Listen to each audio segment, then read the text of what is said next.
Today we will discuss a topic that I have mentioned many times in my lectures in passing, but today we're going to shed a little bit of extra light, and it is especially relevant given the circumstances right now in Gaza and in Palestine, and that is our history as a Muslim Ummah, our relationship with the Jewish people for the last 2,000 years before the creation of Israel, for the last 15 centuries. Because the fact of the matter is that it is truly sad in light of our contributions to the survival and the flourishing of these demographics that they seem to ignore and neglect all of these centuries of positive interactions. Because the fact of the matter, once again, Christian Europe treated this demographics in a very different way than we did. And multiple times in history, the Muslim Ummah and the Muslim civilization played a vital role in protecting hundreds of thousands of persecuted Jewish people. So we need to be aware of this, and we need to know our own history. And again, only so much can be said for the history of 15 centuries. But as you're roughly aware, we went over this in detail this earlier part in a number of lectures. In the year 70 CE, in the time of Jesus Christ, after Jesus Christ, the second temple was destroyed, and so Judaism once again had its diaspora. They fled across the globe, so they didn't have a land. For the next 2,000 years, where were the Jewish people? Under Christian and then Muslim rule. For 1,500 years before 1947, 1,400 years before 1947, where were the Jewish people?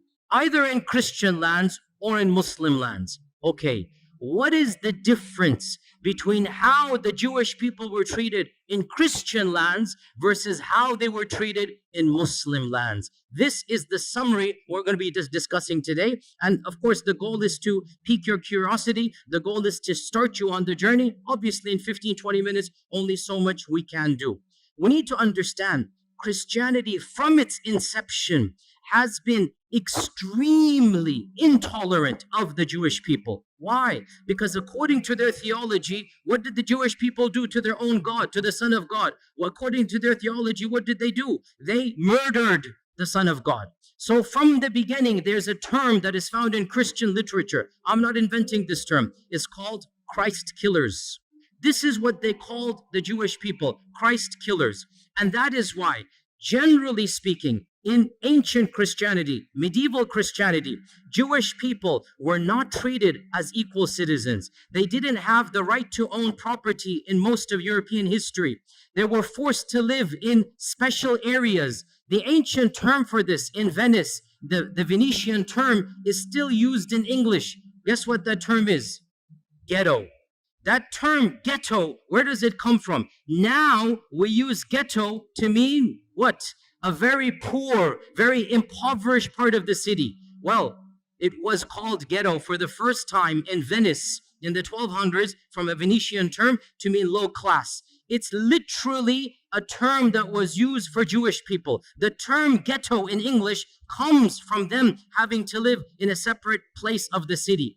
Jewish people in Europe were prohibited from any noble profession. They had to take ignoble tasks. They were prohibited from owning land. They were prohibited from rising up in the ranks of nobility. In fact, the one job that they were not prohibited to do, and that's why they started to do this more and more, was the job that was prohibited by the church, and that is lending of money. The church said you cannot lend money on interest. And Christians, if they do so, they're going to go to hell. They're going to be damned. This is Christian law, by the way. Jewish people were exempt because they're not Christian. And they couldn't work in so many other areas. This is not anti-Semitic. I'm teaching you history. This is a fact. Jewish people then took on, by and large, in Europe, the profession of money lending, charging interest, because they weren't allowed any other job. They weren't allowed careers, and this was prohibited by the church. You'd be damned. So what did they do? They became the proto-bankers, the first bankers. And so what's going to happen, slowly but surely, their wealth did increase. This is not anti-Semitic. It's the fact of the matter is that they were involved in this profession, and that is why rich dynasties from this group did begin to rise in the 15th, 16th, 17th centuries. But that's because They were the ones lending money. Eventually, the church had to buckle under pressure and change their law and say it is now allowed for Christians to do. Otherwise, Christians forbade Christians from lending money with interest. It was haram for them. The church would excommunicate you. That's why this group began to do this. In the 11th century, when the Crusades was announced, in 1095, 1096, the first Crusaders, they left England, they left Italy, they left France, and they made their way to Jerusalem, wanting to free, quote-unquote, Jerusalem from Muslim lands. Do you know what happened before they reached Jerusalem? They started massacring Jewish people. Where? In Europe. Why? What has that got to do with Jerusalem? They began to reason, if we're going to go to Jerusalem where Jesus walked, we should avenge his death before we get there. And so, thousands, this is the first time where pogroms happened against Jewish people. Entire cities in Europe, entire cities in Germany, this is in 1096, 1097, entire cities were decimated from their Jewish populations. It is really pathetic what the Christians did. The women and children ran to the synagogues begging for freedom, and they burnt the synagogue with babies in it. They burnt it. Who? The Christians. Why? Because these are Christ killers. I say this because you need to know, where is this anger? Where is this anti-Semitic coming from? It's coming from Europe. We Muslims had nothing to do with any of this hatred. And you need to know the irony of how we can be accused when in reality this notion of anti-Semitism comes straight from Europe. In the year 1215, the church gave a decree that Jewish people could not live like normal citizens in any Christian land. They had to wear a different clothing. They had to live in different places of the city. They had to have specific professions. This is the Vatican. This is the church normalizing the discrimination of Judaism. This is in 1215. Don't be surprised in a few decades, 1290, King Edward of England said, I don't want any of these people in my kingdom. So he made a decree to expel every single member of the Jewish faith from England. For 400 years, there were no Jewish people in England. 400 years. Why? Anti-Semitism. The king said, none of these people are going to be here. And Shakespeare writes his plays during this time. But the stereotype, the negative, evil stereotype remains in the psyche of Europe. Go read Shakespeare's plays. Go read how he writes about Shylock the Jew. This is Shakespeare, not me. Shakespeare is an anti-Semite in every sense of the term. The stereotypes, the negativity, and ironically, he's never interacted with the Jewish person because there are no Jews in England when Shakespeare's writing because of the decree. Only in 1680 or something, the king relents and allows them back in. And that is why, by the way, to this day in England, the Jewish population is very small compared to other places in Europe because for 4 centuries, they were banned. And one of the worst manifestations of anti-Semitism took place in Andalusia, but not under us. When Ferdinand and Isabella Reconquista, when they conquered Granada, the Muslim land, when they conquered Granada, the first decree, less than 1 week or 1 month after they took power, 1492, they made the decree. It's called the Decree of Al-Hamra because it was in the Hamra Palace. There shall be no Jewish people living in Andalusia. Hundreds of thousands of Jewish people were forced to convert to Christianity or were sent into exile. The entire population of Iberian Spain, and there were, we don't know, 300,000, 400,000, 500,000 Jewish people, they were either forced to convert under torture or they had to flee for their lives. And this is one of the worst manifestations. Now you get to Hitler in the 1930s and 1940s, which is, of course, the worst anti-Semitic outburst in all of human history. And this needs to be said bluntly. Hitler did not come in a vacuum. Hitler is tapping into mainstream Christian notions of anti-Semitism. The term anti-Semite, the birth of anti-Semite, the notions of anti-Semite, it has nothing to do with Arabs and Muslims. It is European and Christian through and through, 100%. Even the term is invented by the Christians and used by the Christians. This is just a summary of Christian lands. Let's move on to Muslim lands. Subhanallah. wherever Muslims went and there were Jewish people, the Jewish people faced a type of flourishing. They were given a type of protection they could never find in Christian lands. And when Muslims conquered what is currently Iraq, what is currently Iran, Iraq had a large population of Jews in Baghdad from the time of the first expulsion, not even the second, from 500 BC, because the largest group of Jews from the first expulsion, they went to Iraq.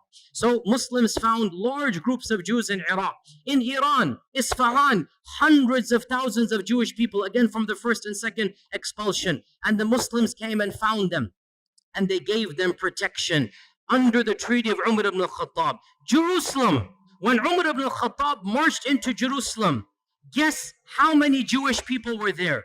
0. Guess how many synagogues? 0. Jews were not allowed to worship in Jerusalem under the Christians. Guess who gave them the freedom to build the first synagogue after the collapse of the temple? It was none other than Umar ibn al-Khattab radiallahu anhu. Umar ibn al-Khattab, acting upon Islamic commandments, acting upon prophetic guidelines. Jews and Christians are Ahl Kitab. They have the right to live freely. They have the right to worship. They have the right to build their synagogues and whatnot. Now, modern, liberals come along and they say, oh, the conditions of Umar al-Khattab are second-class citizenship. I'm not going to claim that Umar radiallahu anhu's condition is the same as secular America. It's not. But we're not comparing Umar ibn al-Khattab to secular America. Secular America is a different notion where religion plays no role. In the Islamic scheme of things, religion plays a vital role. So if you're a Muslim, yes, you get perks and privileges, no doubt about that. And if you're Ahl Kitab, there's certain things. For example, you cannot convert people to your faith. For example, the synagogue minaret, or the temple in the synagogue cannot be higher than the minaret of the mosque.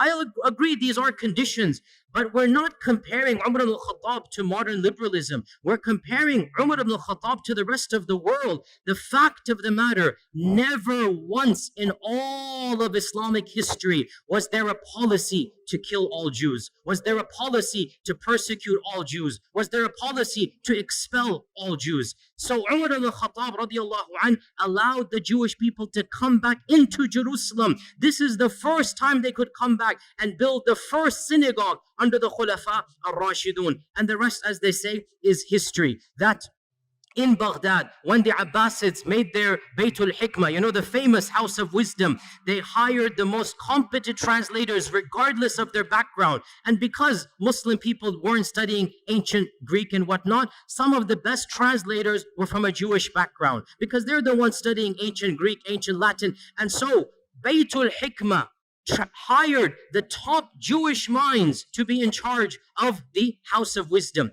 And when the Fatimids and when the Umayyads of Spain instituted their own Baytul Hikmah, because they wanted to compete, there are 3 khilafas, they wanted to compete with one another. So they made their own institutes of publishing. They also hired the best and brightest minds, regardless of their background. Jews and Christians were at the top of this list. You have to understand why. Muslims weren't studying ancient Greek and whatnot. These civilizations were. So the Khulafa and the Sultans hired these people and gave them the best salary so that they can work with them. And one of the most interesting examples in our own history in Andalusia was under the Ta'ifa kingdom of Granada in around 1000, 1030 CE, like basically literally 1000 years ago, the prime minister of Granada, the Sultan was Muslim. The prime minister was a rabbi, and his name is Ismail ibn Naghrillah. Ismail ibn Naghrillah. And he was a rabbi. He was a learned man. He rose in the ranks until he became the prime minister of Qurtuba. This is a Jewish person, and the people loved and respected him. The Muslim population loved and respected him. The books of history mention that when the Reconquista began, because Reconquista took 500 years, right? When it first began, Ibn Naghrillah, this Jewish vizier, was leading the Muslim army in jihad to defend Qurtuba against the Crusaders. Can you believe this? And because in those times everybody dressed up in a particular garb, they wore Quranic, talismans for the time. Ibn Naghrillah, it is said, wore the Quranic coat of armor, verses of the Quran, and he's leading the Muslims in actual jihad against the Christians who are invading against Qurtuba, and he defends and he wins and he protects Qurtuba. So this is the reality of Jewish life under the rule. Now, some people point out that 20 years later, a mini massacre occurs. And this, you have to be careful, sisters and brothers. When you read these types of things, do your research. Do your research. It is true. A mini massacre occurred against the Jews of Qurtuba. But why? I'll tell you why. You won't find this too often because people just want to say, oh, the Muslims rebelled and they massacred hundreds of Jewish people in Qurtuba. It's true. But I'll tell you the story. This guy, Ibn Naghrillah, he died and he was buried with honors. His son, 21 years old, was given the next viziership as an honor that your father was the vizier, you become the vizier. His son is Yusuf ibn Naghrillah. Yusuf turned out to be a traitor. And the first thing he does, he writes a letter to the next kingdom. If you invade on such and such a date, I'll make sure you win over the kingdom. I'll distract the army and whatnot. But there's one condition, you must make me the ruler and I'll pay taxes to you. Okay? So this guy, Yusuf, he attempted a coup d'etat. And he got his people to support him. And obviously his people were of a Jewish background. The letter was uncovered. The Muslims went wild. Mobs attacked the palace and literally shredded Ibn Naghrillah, Yusuf, the son of the famous one. They literally shredded him and tortured him to death. And then they turned on his core, killed him. And then it is true, sad, the mobs turned on the Jewish quarter because they thought this was a Jewish revolt against the city. And innocent people lost their lives. But the point is, no sultan gave the command. No government instituted this. And the reason why it happened was not because they were Jewish. It's because the notion came that the entire community is treacherous to us. That's why this happened. Then things went back to normal and Jewish communities began to flourish. Within 150 years, the greatest Jewish mind in all of Jewish history was born and raised and studied in Qurtuba. Who is this person? Who can tell me? Musa ibn Maymun. Rambam is what the Jewish people call him. The holy rabbi, Rambam. Memorize this name. That's a title, honorific title. Musa ibn Maymun, Moses Maimonides. In the entire history of Judaism, there is no theologian that is more respected and venerated than Rambam. Rambam, Moses Maimonides, born and raised in Qurtuba, traveled the Muslim world, died and is buried in Egypt, in Cairo. He spoke fluent Arabic.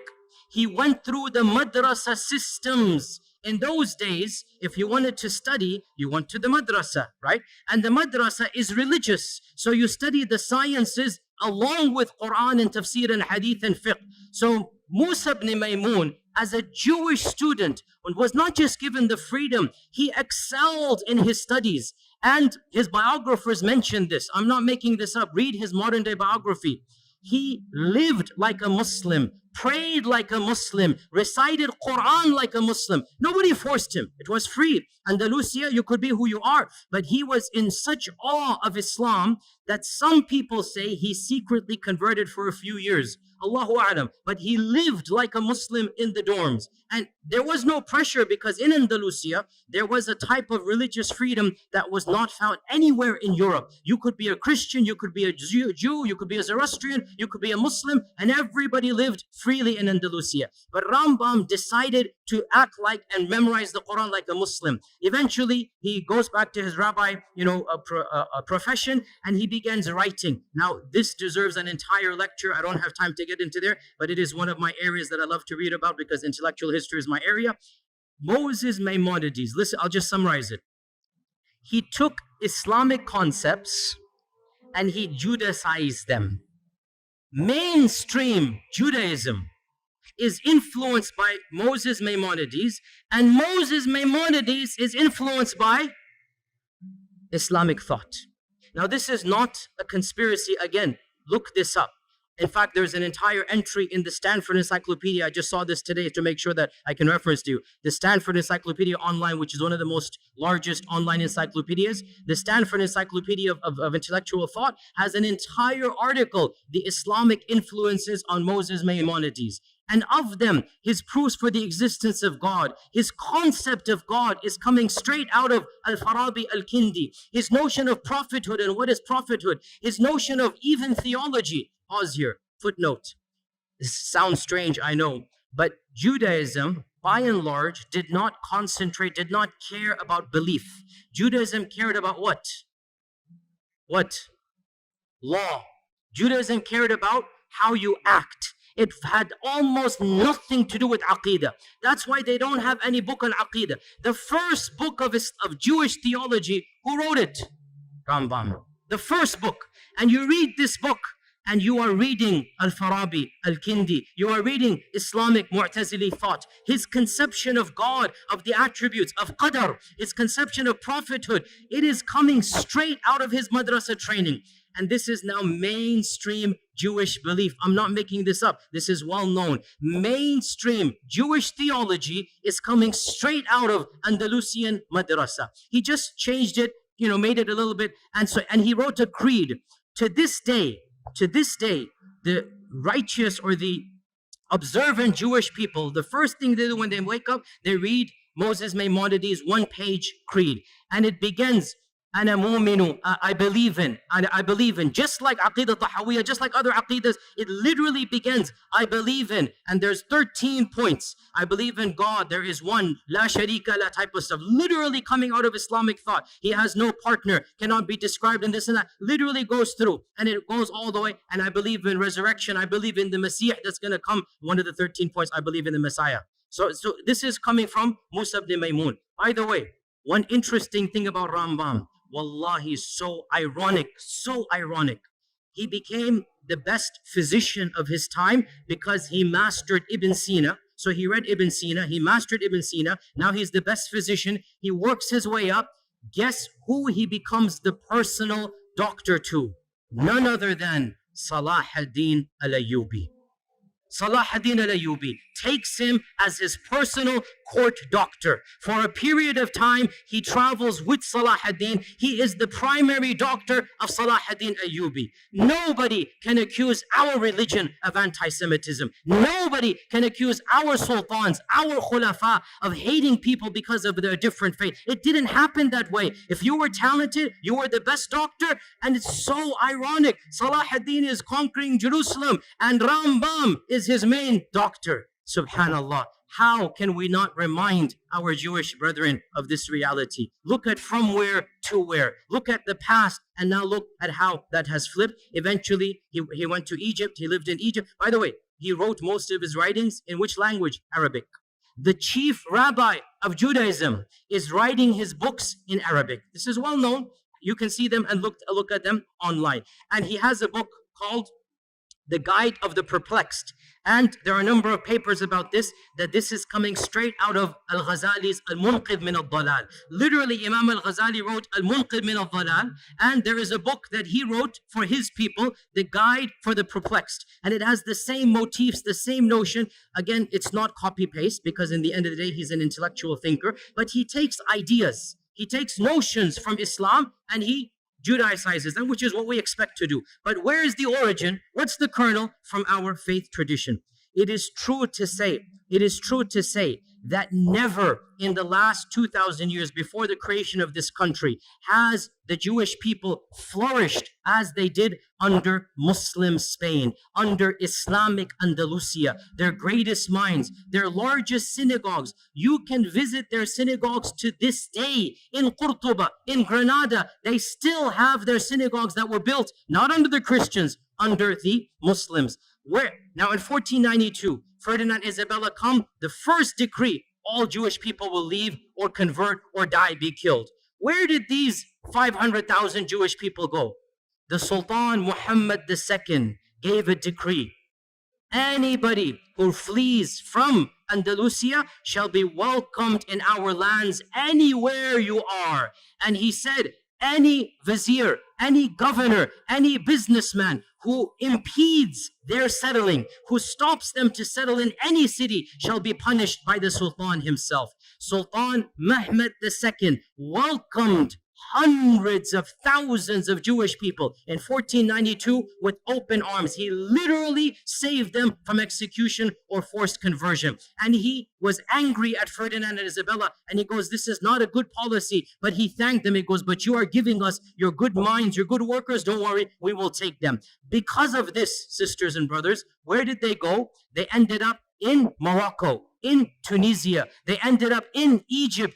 Hundreds of thousands of large Jewish communities were living in the Middle East, in Yemen. They were living there because Ferdinand and Isabella expelled the Jewish people. Muslims welcomed them and they said, Tafaddal, come and live here. And they lived here up until 1947. And by the way, before we even get to 1947, let's not forget another chapter in Muslim Jewish history. And this one, I was honestly surprised when I found out.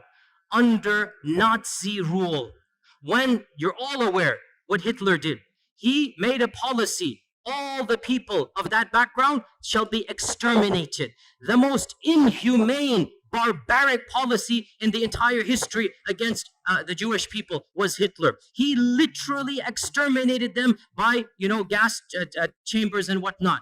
Guess who intervened where possible? In multiple countries, Muslims, sometimes at risk to their own lives, stood up and protected Jewish people. And wallahi, brothers and sisters, I say to you honestly, I have visited Auschwitz and Dachau. I have studied this chapter in history. Wallahi, I swear to you, if I were alive at that point in time, I would hope to Allah that I have the courage and bravery to stand up against the tyranny of Hitler and to protect innocent women and children. The way they were brutalized, the way they were rounded up and just killed for no reason. Innocent babies, we saw thousands of toys and thousands of shoes of children literally just piled up there, killed for no reason. I would hope I would have that courage as well. And I was so happy to hear so many people stood up. The Sultan of Morocco, interestingly, Morocco was under the French rule, and so technically it was not independent. Yet when the French said, give us your Jewish people, Sultan Muhammad V said, no way.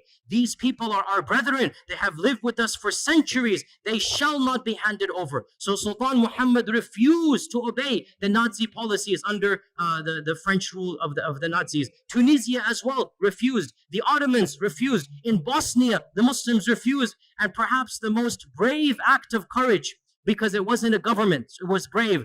In France, the Muslims who were under the Nazi occupation. So the Nazis, if you remember your history, they invaded France and they took it over. So you have Nazi rule in France for a few years. You literally had Nazis ruling France before the liberation in 1947. So Nazis are in control.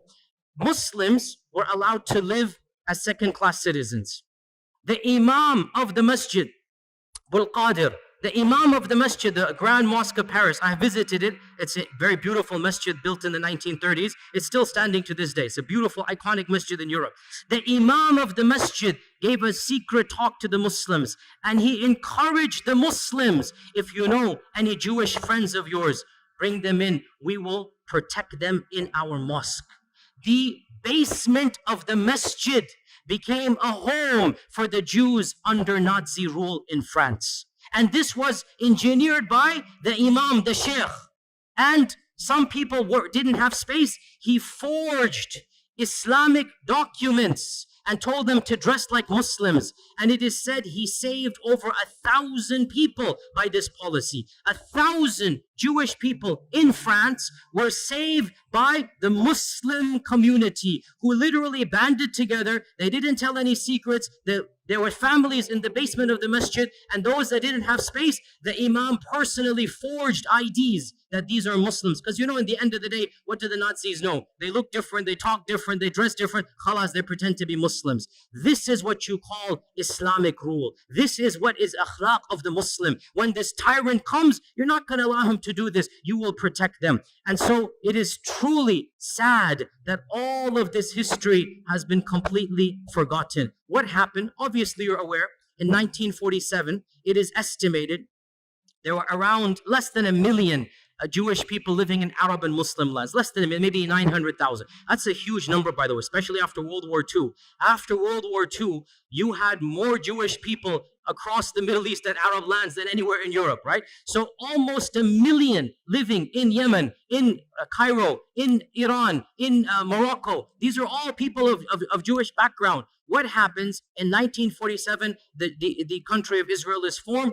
and they make a call, a plea, that if you come here, you will be given perks and land. If you come here, you'll be given a better economic status. And so majority of them migrated. Why did they migrate? Put yourself in their shoes. It's their land. From their perspective, obviously, they're getting their own people, they're getting a citizenship, they're getting land, they feel it's going to be safer for them. Some of them believe in Zionism, and yes, I'm not going to deny, because of the atrocities in 1947 and the massacres against Arabs, it is true, in a number of Muslim lands, for the first time in history, these types of sentiments that we now are familiar with began to develop against the Jewish population. I'm not going to deny this. But why did it happen? Because of politics of Israel. Not because they were Jews, because Israel massacred thousands, hundreds of thousands of Muslims, expelled hundreds of thousands of Arabs. Well, then there's going to be a feeling of sentiment. Why are you guys doing here? Go where you belong and whatnot. So all of this put together in the next 5 to 10 years, from 900,000 Jews in Arab and Muslim lands, currently it is estimated there are less than 15,000 across all lands. 200 here, 500 here, all of them have come to Israel. But one final point, and with this we conclude. SubhanAllah, this is something you need to know, O Muslims. This division of living under Muslim, living under Christian, it had and has and continues to have a profound impact on the demographics of the country of Israel. Judaism is divided into multiple groups. The three most important groups: number one, Ashkenazi; number two, Sephardim; number three, Mizrahi. These three divisions go back to whether they were living under Europe or under Muslim rule. And the most Europeanized Jewish people are the Ashkenazis. These are the ones, they never lived under Muslim lands. These are the ones, they have a different cultural background. They're more European. Generally, they're more secular. Generally, they're the ones in charge. Generally, they're socioeconomically privileged, and they're the governments ever since the founding of Israel. Sephardim are those Jewish people that were kicked out of Andalusia. And Mizrahi are the Jewish people who lived in Arab lands, Yemen, Iran, other places for many millennia. They are the smallest. Generally, Sephardim and Mizrahi are more pious. They're more orthodox. They're more religious. They're more believing in God. And a lot of you don't know this. In Israel, they are treated like second-class citizens. In Israel, because they can tell by your looks, they can tell by your name, they can tell by your culture. The Ashkenazis, who have a white skin color, are the superior class. And of course, there's even a lower category, the Falasha, which are coming from Ethiopia, and you should see how they are treated in Israel. They are the lowest of the low. But above them are the Mizrahis, and above them are the Sephardim. Sephardim and Mizrahis, they are ghettoized in Israel. In the 40s and 50s, they were not given the land they were promised. They were not given the perks that the Ashkenazis were given to. They were not given government positions. And this caused, I'm not joking, you can look this up, in the 60s and 70s, political parties, some of them semi-violent, from the Sephardim, from the Mizrahi, were formed to fight against whom? Against whom? The Arabs? No, Ashkenazis. To fight for their rights. And these days, there is a massive party in Israel called the Shas Party, S-H-A-A-S, the Shas Party. It is the fourth or the fifth largest party. It is a party that was founded to protect the rights of the Arab Jews, i.e. the Sephardim and the Mizrahi Jews, so that they have equal rights as the Ashkenazis. You have to realize racism is rampant in that group of people, even amongst their own. Any Jewish person who lived in Muslim lands, who spoke Arabic, who comes from an Arabic culture, is not treated with the same respect as the Europeans. And this is well known, open secret. Go look it up. Go do your research in this regard. So this is one point. And I want to conclude on this point, sisters and brothers, and that is that We are not mentioning this. Wallahi, we are not mentioning this to remind them of a debt they owe us. No. We did this because Allah told us to do it, not because of them. We did this because our Prophet ﷺ taught us this is how we treat minorities. We would do it all over again, but we just want to show the world this is Islamic law, this is Islamic Sharia. The freedoms that they had, the intellectual, curiosities, the books that they produced, they couldn't produce a fraction of them in Europe in medieval times. And that is what we give to the world. It is truly sad, and we don't say this as a debt or a favor. We're just pointing out the facts. It is truly sad that the same descendants of those whom we saved, those who were given refuge with us, they have flipped the script, and they are doing what Hitler did to them, they are doing to the very people who protected them. And we just say this as a historical fact and record. Otherwise, we complain to Allah and Allah alone. These are facts we should all know, and we are proud as Muslims of our history, and we're proud of our Sharia, and there's nothing to be ashamed of. Alhamdulillah, thumma alhamdulillah. And inshallah, we'll continue in the same vein. Jazakumullah khair. Assalamu alaikum wa rahmatullahi wa barakatuh.